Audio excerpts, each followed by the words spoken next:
বাংলাদেশ জাতীয়তাবাদী দল বিএনপির ৪৭তম প্রতিষ্ঠা বার্ষিকী পালিত।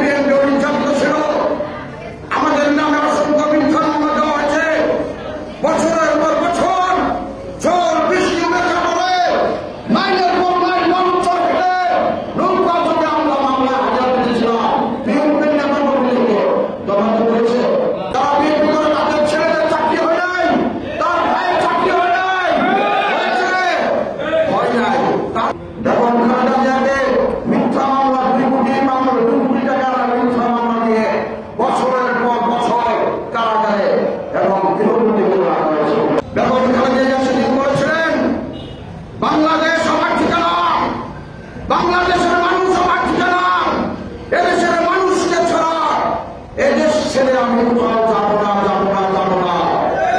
বেগম খালেদা জিয়ার সুযোগ্য পুত্র তারেক রহমান যদি সরকারি থাকে তার ছেলে মতো ফাঁসি হতো, তাই না? বিনা বিচারে তারেক রহমানকে ধরে দেন যে নির্মম নির্যাতন করা হয়েছে তাকে মারামার তার বিরুদ্ধে গুরুত্ব থেকে করা ছিল, তাকে দেশ থেকে বাধ্য করা হয়েছিল দেশে করার জন্য।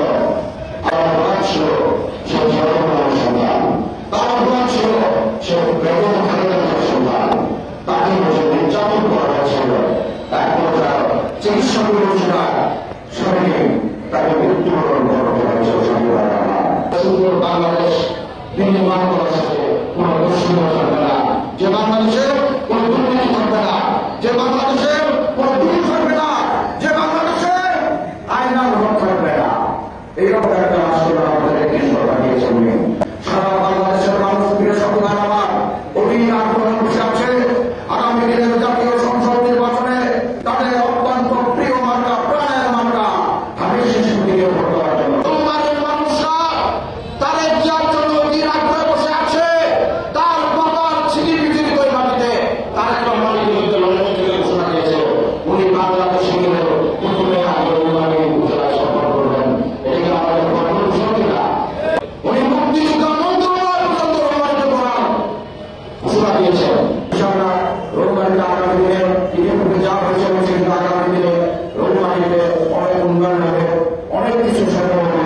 আমাদের প্রাণ প্রিয় নেতা তারেক রহমানের বিশেষ নজরে রোমানি আছে।